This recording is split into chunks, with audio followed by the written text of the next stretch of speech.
Southeast Asia after the Second World War? Yes. So we talk about it from different perspectives, some social, some cultural, some ethnic, etc. Today we will talk about it from the perspective of relations, international relations. So I'll pull up the PowerPoint.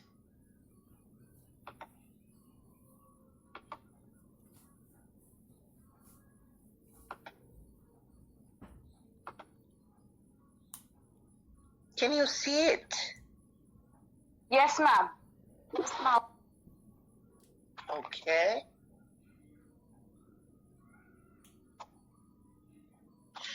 See, I told you about the Japanese invasion in the Second World War. So let us discuss in a nutshell what the Japanese invasion did. Primarily, the Japanese invasion politically united the region. Because you see, this is, as I told you previously, a very diverse region. You have many ethnicities, you have many religions in it, but the Japanese invasion was the first time that this region became known as a united region. So one of you please read the slide, then I will explain. Ma'am, I'll go ahead. Go ahead, please. Politically unites the region and attempts to impose Japanese culture. Brings Southeast Asia to the forefront of addressing the global threat Japan's rise. Brings the imperial powers together in their quest to retake the former territories. Okay, so it worked both ways. It united Southeast Asia because for the first time, the Japanese threat made the region realize that what is a threat for one is also a threat for the others. So, the small island states, they started to feel like a whole, like a region, and they started to sort of unite with each other and pose a threat against the Japanese invasion. The other thing was, before there was a lot of Chinese influence, a lot of Malay influence. Now the Japanese brought another different culture into the region. And it also made sure that the world realized that Japan can be really a strong power.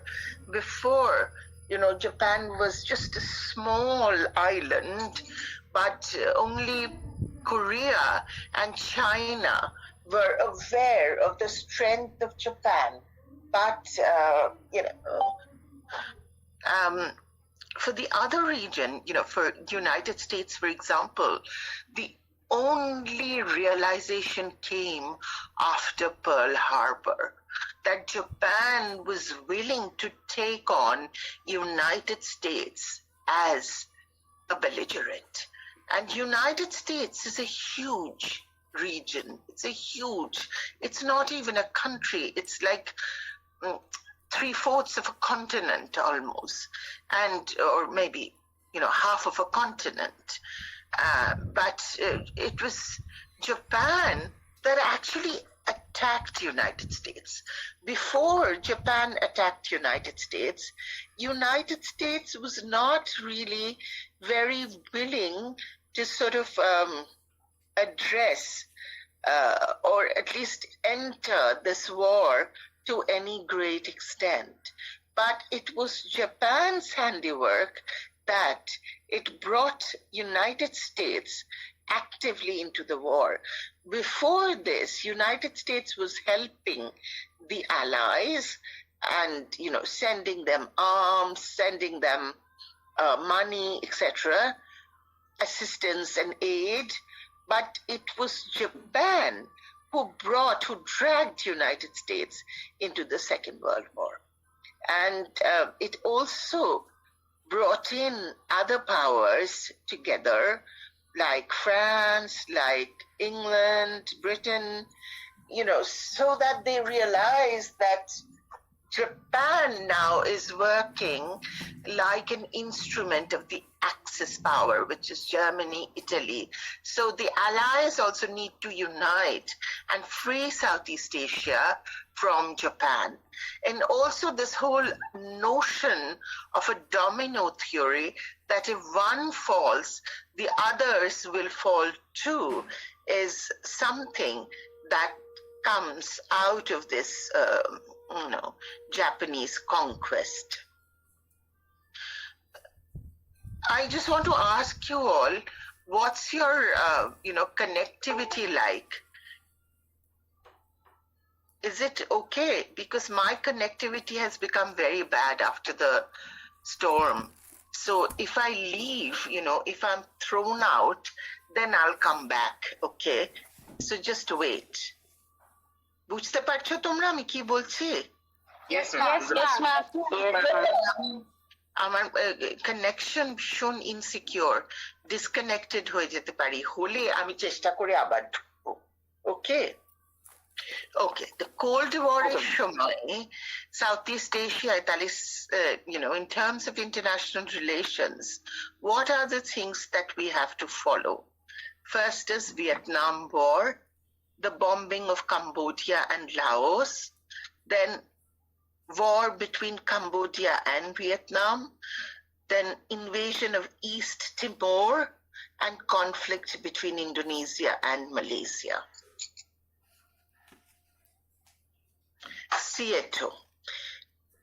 SEATO forms in the September of 1954.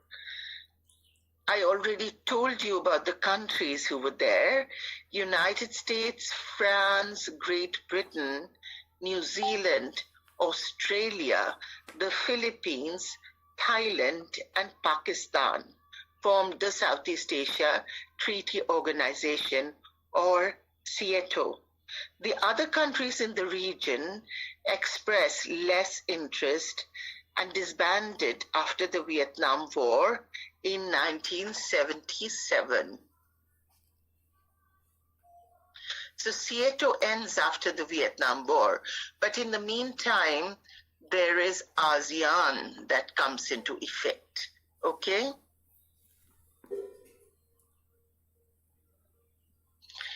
Regional and international relations. Let me see. Who is doing this?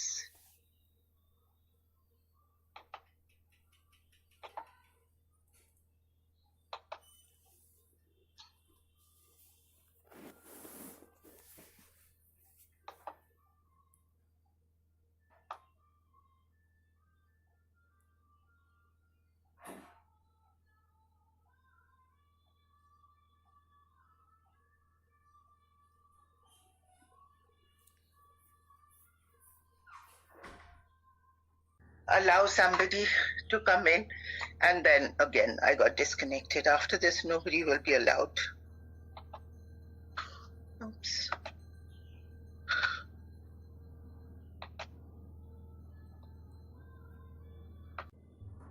Yes, ma'am. Yes, ma'am. Okay. So ASEAN. ASEAN is the Association of Southeast Asian Nations. I told you in 1954 SEATO was formed, and SEATO was formed, as I keep repeating, specifically to stop the domino effect of communism.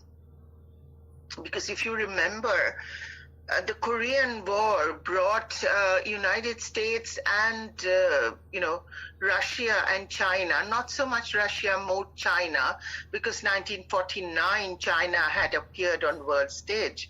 And then 1950 you have the Korean War, 50 to 53, and that is when United States or the Allies were pitted against China or communist countries. Now, the solution was to partition North and South Korea, and today also these two countries stand partitioned on 38th parallel. Okay, so in 54, after 53, that is after the solution to the Korean conflict, United States, therefore, establishes this theory that if any more countries in Southeast Asia fall, then everybody will fall. Everyone will become communist. So, with that thing in mind, United States therefore sponsor C2. And I told you how, and I also sent you articles on how United States tried to create an alliance that would work in the Korean War itself, but they could not. Then what happens? In Vietnam, France falls, Dien Bien Phu, 1954. So two things. First, the Korean War, then the fall of France in Vietnam and Indochina in 1954. That brings in United States frontally in this region, that this region has to be protected. And therefore, the treaty that sort of was formed was called the SEATO, the Southeast Asian Treaty Organization, where you have the Pacific countries like Australia, New Zealand, you have Great Britain, you have France, you have United States. And among the Southeast Asian nations who were there, it was Thailand, Philippines, and then amazingly, it was Pakistan, because South Asia is like right next door. And India was considered as too big, and India wanted to remain neutral. So it was decided that United States will lobby with Pakistan, and that was also, Pakistan at that time was the preferred ally of United States. And United States created this treaty so that attack against one would be considered as an attack against all, the usual thing that you find in NATO. The principles were built on NATO. None of these lasted beyond the 70s, but other than NATO, but the principles were more or less same. But then in 1967, the Southeast Asian nations who were not so much interested in SEATO decided to have their own sort of, association, and in 1967 ASEAN was born. I will ask Shomita, Shongbida Lahiri, who is a PhD scholar, to give you a couple of lectures on ASEAN. It's important. Okay, so the founding members of ASEAN were Indonesia, Malaysia, Philippines, Singapore, and Thailand. In 1965, if you remember, Philippines and Singapore were divided, and then Indonesia, Malaysia, Philippines, Singapore, and Thailand were the first 5 founding nations of ASEAN. Later, Vietnam, Laos, PDR, Myanmar, Cambodia would join. Why was ASEAN formed? ASEAN was formed to promote regional economic growth, peace and security, and mutual assistance. These were the 3 stated purposes of ASEAN: promote regional economic growth, peace and security, and mutual assistance.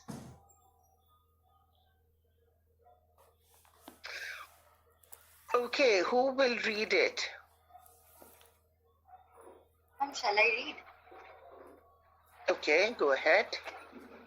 ASEAN Regional Forum, ARF, a formal official multilateral dialogue in Asia-Pacific region of 27 participants, foster dialogue and consultation and promote confidence building and preventive diplomacy in the region.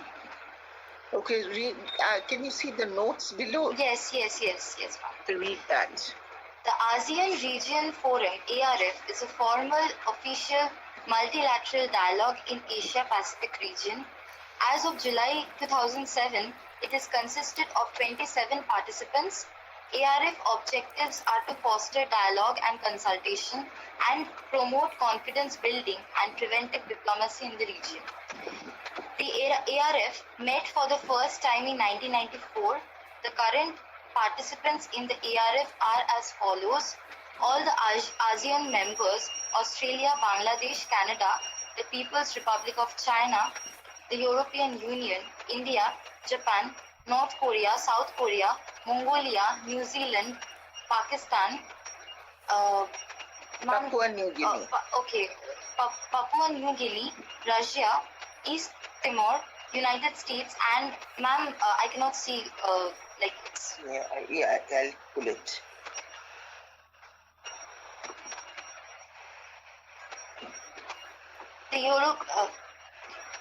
The European Union, India, Japan, North Korea, South Korea, Mongolia, New Zealand, Pakistan, Papua New Guinea, Russia, East Timor, United States, and Sri Lanka.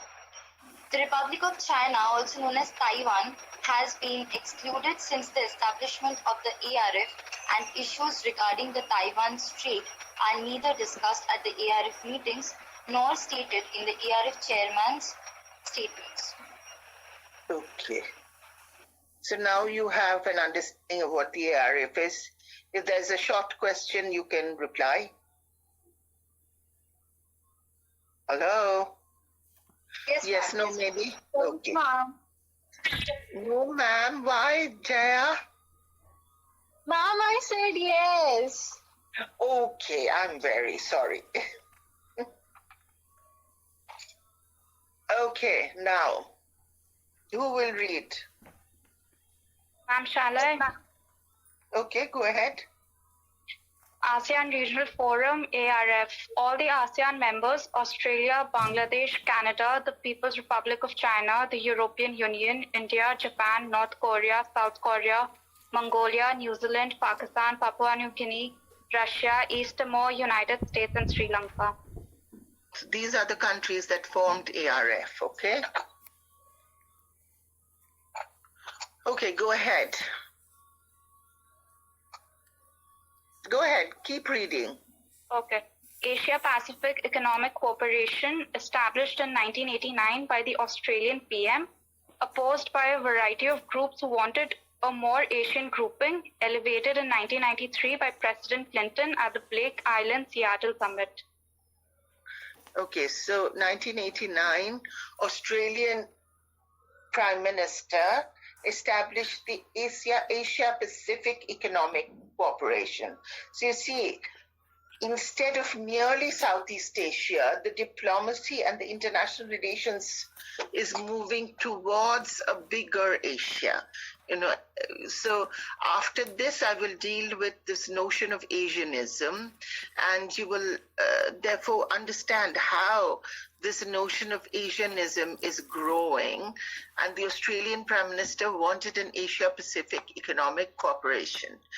And although ASEAN, there were a few Asian countries within the ASEAN who wanted, Australia and New Zealand was often considered as Pacific. They were not considered so much as an Asian nation. For that matter, amazingly, even though Russia is very much part of Asia, but often the Asians view Russia as an European nation. So Russia is actually in the cusp. Part of it is very Asian and part of it is very European. So, and often Russia, as you can see today from Europe, Europe's reaction and Russian, this contest against NATO, that Russia also views itself as an European power at times. And why does Russia feel that within its region of natural interest, it will be Europe, particularly because, among the two communist or former communist country, for one,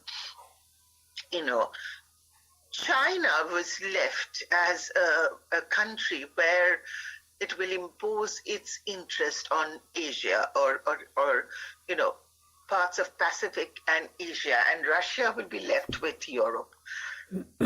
So Russia often was considered as a European nation, but sometimes in certain conflicts, like in you will see later, in different conflicts in Asia, Russia became interested.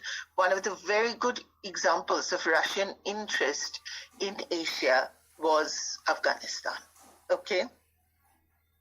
But this Asia-Pacific Economic Cooperation brought in ASEAN countries into this forum of Greater Asia, and it became progressively more important after 1993.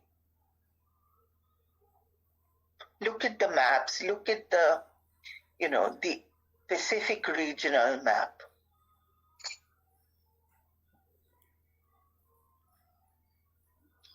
See, People's Republic of China is so important here. So, and Peru and Chile was also, Peru and Chile finds it closer to Australia than to many African and European countries, even to United States. For Chileans, United States is further away than Australia.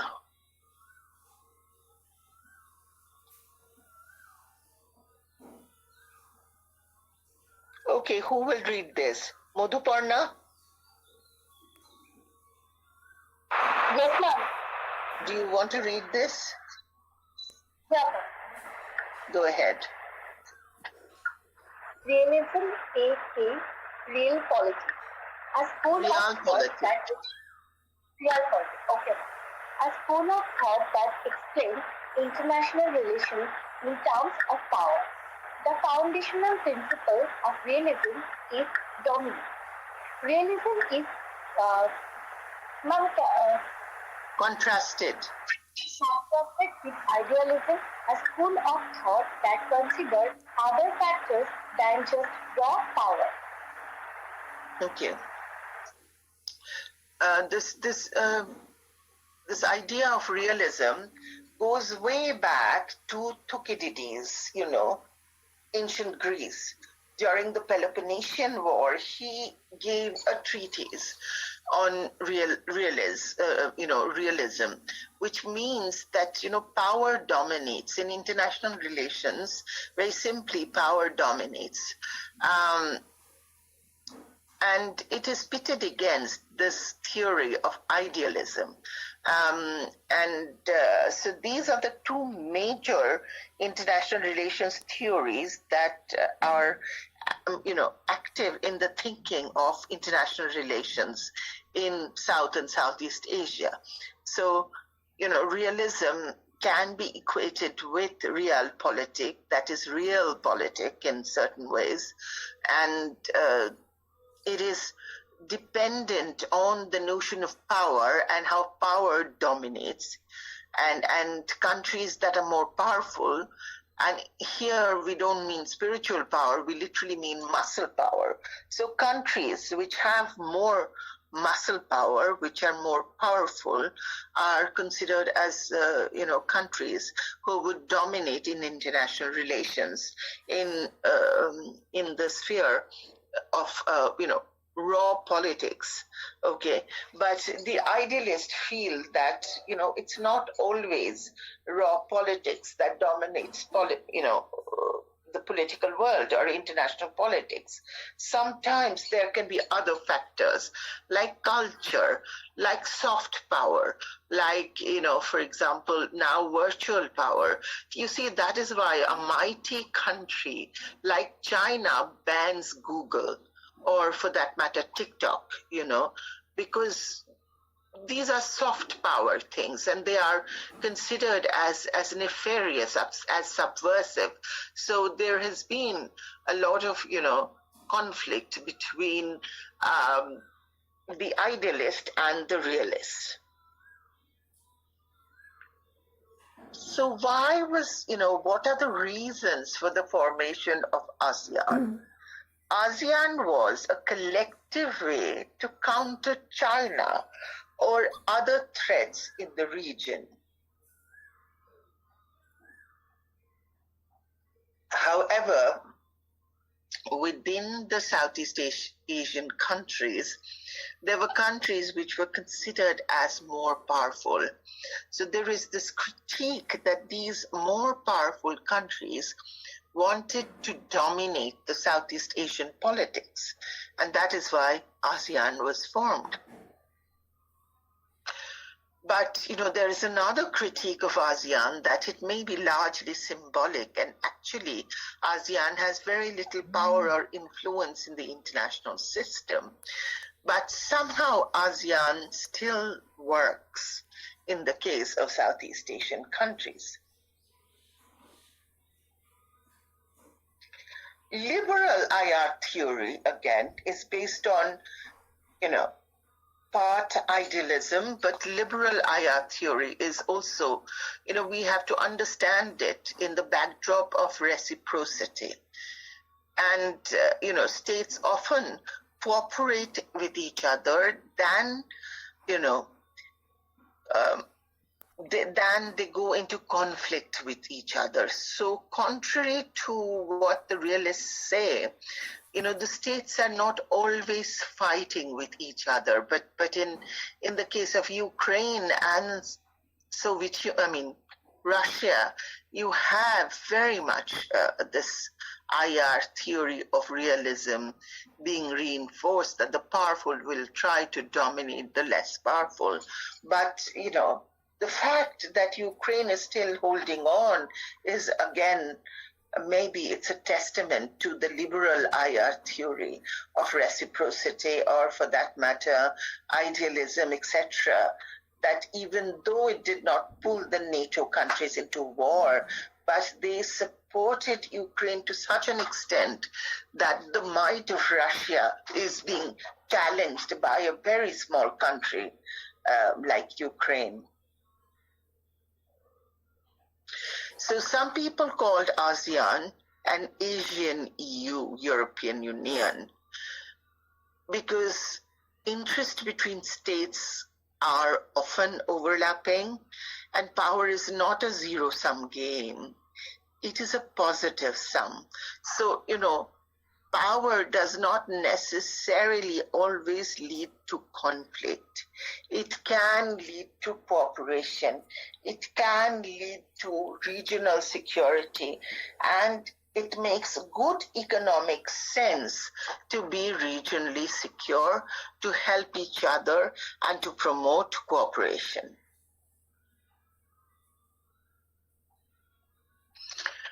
There is another factor to international politics, and that is the question of identity.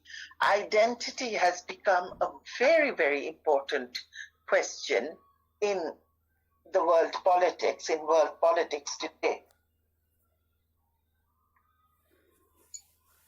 And so, it is not always, economic interests alone that motivates states to act. Often it can be other interests. For example, Islamic countries seldom fight with each other. They might fight, so it's not as if they never fight. They do fight, but that's not always the case, even though they might have sort of conflicting interest in a certain region. And so that's why, they often try not to fight against each other and try to support each other.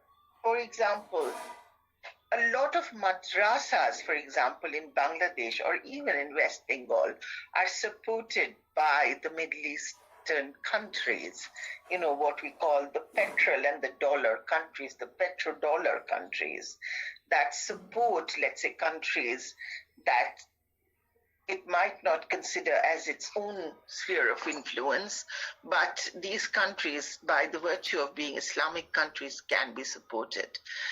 And then that's not just the only reason for supporting. Sometimes ethnicities also prove crucial in this sort of an alliance. And, the behavior of certain countries are based on the social rationale and not always the rationale of power. So it's social rationale that often creates allies and, not belligerence out of your neighbor. So in terms of real politics, the neighbors are usually looked upon with suspicion. But in terms of, behavioral or for that matter, ideal politics, it is considered not as a sphere of opposition, but it might even be a sphere of one's own cooperation. What is the Asia-Pacific way? So ASEAN is more than just about reciprocal cooperation. There's a process of identity building going on. In ASEAN, I told you there are multiple ethnicities, there are multiple languages. So it's very, very difficult for ASEAN countries to sort of form a union, but these interests of cooperation have become primary against interest of division. So, ASEAN countries often, try to ally with each other and create processes of identity building. They try to build new identities, and ASEAN, it was in ASEAN that we got the, terminology. There is an Asia-Pacific way, largely an Asian way of doing things. At this point, do you have any questions? কারো কোনো প্রশ্ন আছে? No, ma'am. যারা বাংলা পড়ছো কোনো প্রশ্ন আছে? কেউ বলবে তো বলো, কারণ আমি তো বেশিরভাগই ইংরেজিতে লেকচার দিই, কাজে এই সময়টা যদি জিজ্ঞেস করে নাও তাহলে কিছুটা আমি বাংলায় বলে দিতে পারি তোমাদের। কিছু যদি প্রশ্ন থাকে জিজ্ঞেস করো।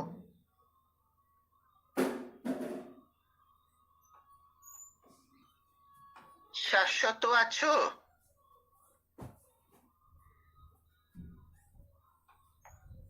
হ্যাঁ ম্যাম। কোনো প্রশ্ন আছে? না ম্যাম, সব বুঝতে পারছো? হ্যাঁ ম্যাম, মোটামুটি বুঝতে পারছি। ঠিক আছে, ওকে। শাশ্বত মানে কিন্তু শুধু শাশ্বতও নয়, I am taking Shashwat as an example of people who are studying in Bengali. এই Asian বা Asia Pacific way to key open regionalism. Second is cooperative security.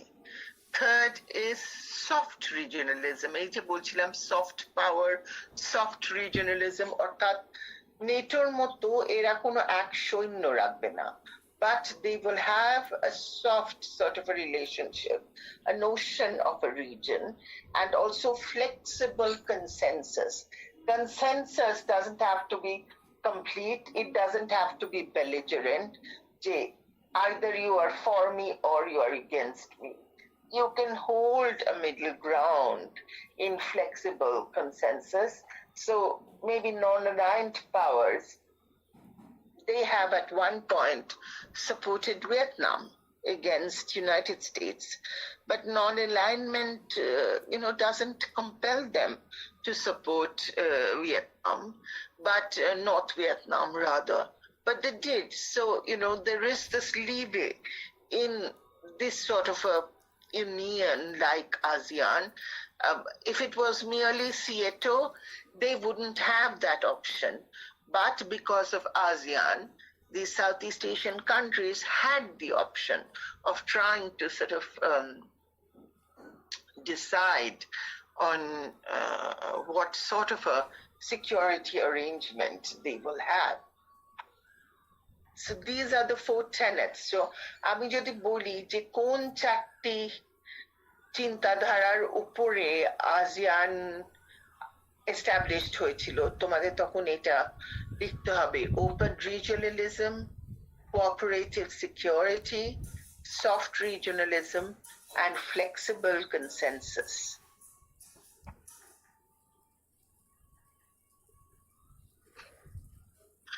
What about non-state regionalism?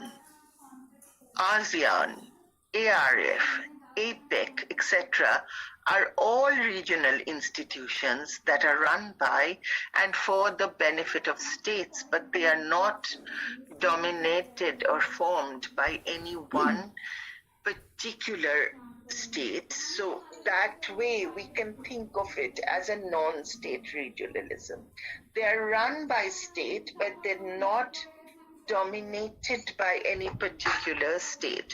Although in the case of ARF, it is said that, Australia, United States, these countries dominate. So that is why it's very difficult to have a formation where the major powers are also there, because invariably then the interest of the major powers would be served more than the minor powers. So can we think of other ways in which to think about regionalism in Southeast Asia? কি মনে হয় কি রিজিওনালিজম in south east Asia আমরা কিভাবে ভাববো, কিভাবে কল্পনা করব? এটা নিয়ে কে আমাকে বলবে এখন? One of you, Mritika, you want to make an attempt? Ma'am, is it ethno-religious? You tell me.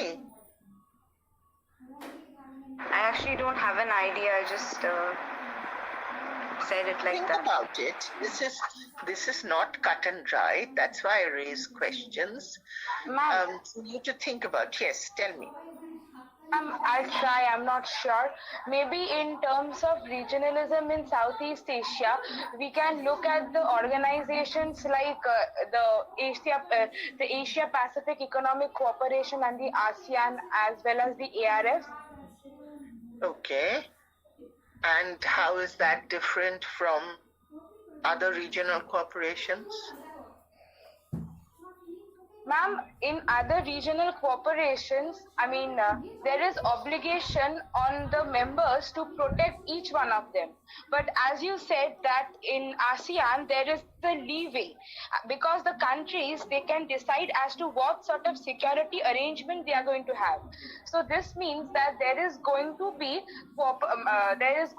regional cooperations, but at the same time, they are going freedom will be ensured to each and every country to decide on how they would function. Okay, that's a way of looking at it.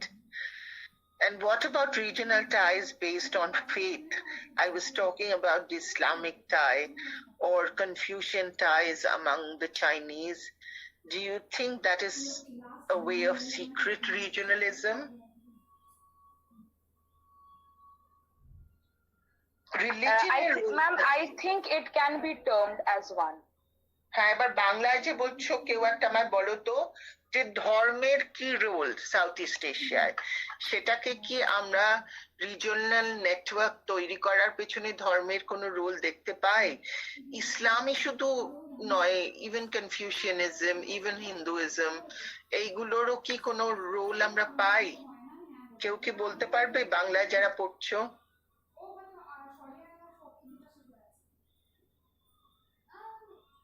কি বলো?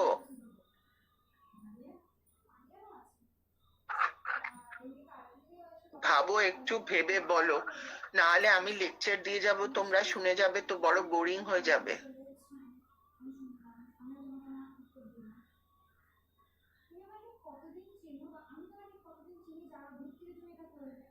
কেউ বলবে না? Ma'am, can I try? তুমি তো অনেক try করছো।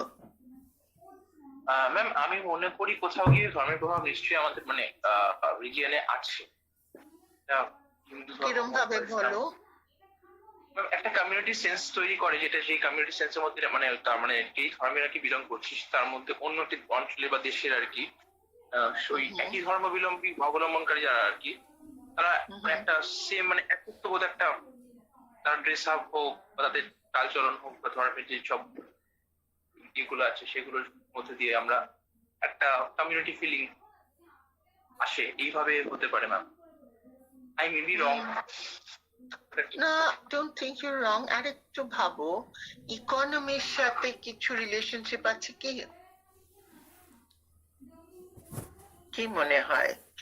Does religion influence economy in any way?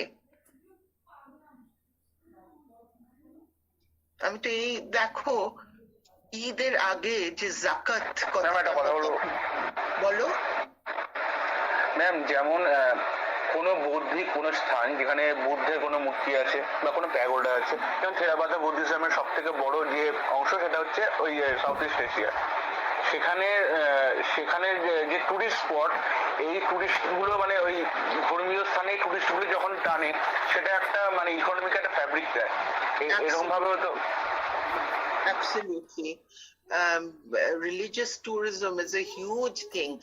শুধু সাউথ ইস্ট এশিয়া নয়, সাউথ এশিয়াতেও শ্রীলঙ্কা মনে রাখো, বিশাল বৌদ্ধ মানে ধর্মের অনেক কিছু শ্রীলঙ্কায় হয়, যার জন্য বিশাল সংখ্যক টুরিস্ট সেখানে ক্যান্ডিতে তাদের ওই বুদ্ধিস্ট মনাস্ট্রি যেটা আছে সেখানে যায়। তারপরে তোমার again কালচারাল ট্যুরিজম, সত্যজিৎ রায়ের ফেলুদা পড়ো না, তাতে দেখতে পারবে যে টিবেটান সব থাঙ্কা এসব দেখার জন্য কত লোক যায়, এবং সেগুলো চুরি করার জন্য তো সত্যজিৎ রায় নিজে একটা গ্যাংটকে গন্ডগোল বলে গল্পও লিখেছেন। পড়নি গ্যাংটকে গন্ডগোল তোমরা? Yes, ma'am. Yes, ma'am. হ্যাঁ, তা সেগুলো মনে করো, সত্যজিৎ রায় খুব সুন্দর কিন্তু ট্যুরিজমের উপর গল্প লিখতেন, এবং মানে চোখের উপরে জায়গাগুলো ভেসে ভেসে ওঠে। আমি যখন গ্যাংটকে গেছিলাম তখন তো আমার মনে হচ্ছিল এগুলা সব দেখা ওই সত্যজিৎ রায়ের গল্প পড়ে, এবং সেখানে কিন্তু অনেক গ্রহ তথ্য আমরা পাই অনেক সহজে লেখা। শুধু সত্যজিৎ রায় কেন, অনেকেই আছেন যারা এরকম লেখেন, যেগুলো আমরা এখন যখন পড়তে যাব দেখবে কত তাতে মিল সেগুলোর মধ্যে।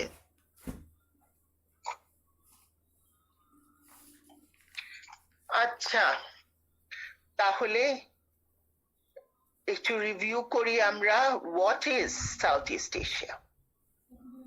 Ma'am, ma'am, you were talking about some economy. Okay, I was talking about economy, and I said that religion and religious tourism leads to economic, impact on policies and on relationships. Also, aid, financial aid often follows through religious lines. So Islamic states give financial aid largely to other Islamic states. China often gives it to states that are Confucian Buddhist support each other in different countries. So, religion and finance is intrinsically related.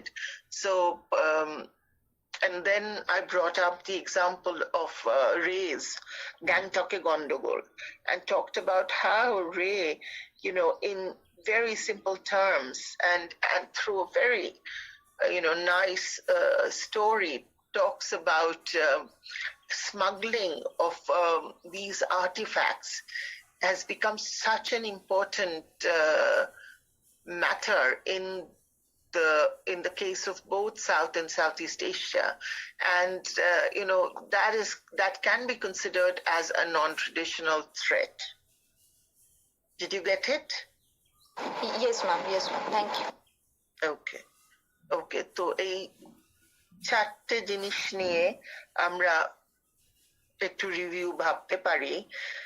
এই তোমাদের দুদিন ধরে এটা আমি পড়ালাম, তো এই চারটে জিনিস নিয়ে একটু ভেবো। কারণ এই চারটে ফ্যাক্টরি আমি তোমাদের পড়িয়ে দিলাম, তো সাউথ ইস্ট এশিয়ার ওপরে একটা প্রশ্ন যদি আসে সেটা এই চারটে জিনিসের মধ্যে থেকেই লার্জলি আসবে। So you have to review this, and if there is a question that comes on this particular topic, since I took 2 whole days, and before that also I talked about it, there is a possibility of you getting questions on this particular topic, and it might touch these 4 points.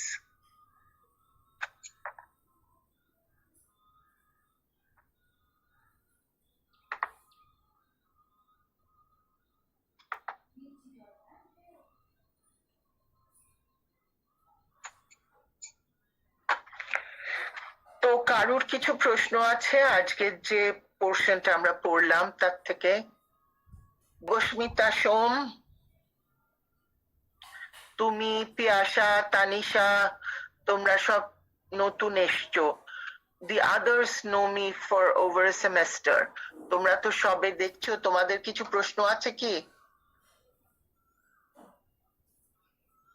Debasmita, Som, No, ma'am. কোনো প্রশ্ন নেই তো? No, ma'am. Iqra Zia Khanam, No, ma'am. Ikra Zia Khanam. So what did you do for Eid? Ma'am, I just making sheer korma and new dresses. That's all about, ma'am. Nothing special. Okay, see, you didn't share it with us. Very bad. Next time you're No, going to do before Eid. Yes, ma'am. Me and Aarti was planning to, to give you the sheer korma and the biryani on Oh, campus. no. I'm just pulling your leg. Okay, কারো কিছু প্রশ্ন? Jagaddhatri? No, ma'am, no questions. Ma'am, Okay, then I'll take you over. ma'am, বলো? ma'am, you said that you will be sending us some PDFs or for study materials for these topics. I will send this. Okay? Ma'am, apart Yes, from this Arifa? topic, ma'am, I want to ask that when did we get our result for semester 1? I've already sent the results. All of us have graded you and sent the results to the university. Now it is the mercy of the university when they will give your results. Okay, ma'am. So our job is done. We have sent it. It is now the job of the university to do it.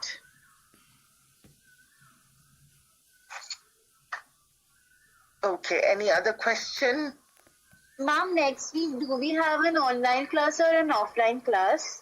Next Tuesday, I'll do online class because next week I'm going on leave. So it will be online class. I'm not obliged to take a class, but since we can do online class, I'll continue giving lectures and doing a class with you all. Okay? Okay, ma'am. Next Tuesday, we'll have a class. Ma'am আমাদের semester examination কবে হতে পারে তাও মোটামুটি? এই সেমেস্টারের হ্যাঁ, yes ma'am. জুলাইয়ের শেষে। And ma'am, internal assessment জুনে।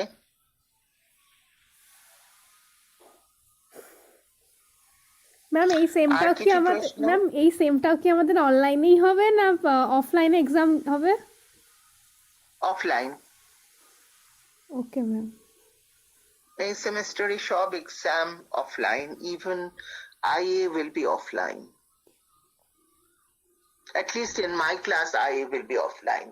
অন্য ক্লাসে মাস্টারমশাইরা IA টা অনলাইন নিলেও নিতে পারেন, কিন্তু আলটিমেটলি ফাইনাল এক্সামটা অফলাইনই হবে।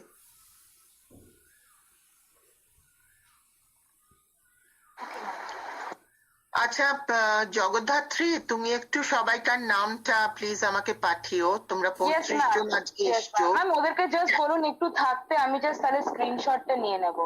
হ্যাঁ, চ্যাটেও নাম দাও আর একটু ওয়েট করো যাতে জগদ্ধাত্রী স্ক্রিনশট নিয়ে নেয়।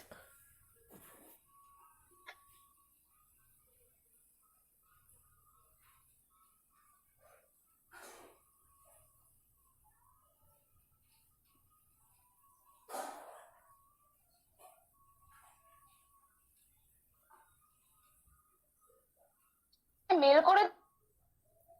হ্যাঁ, মেল করে দিও।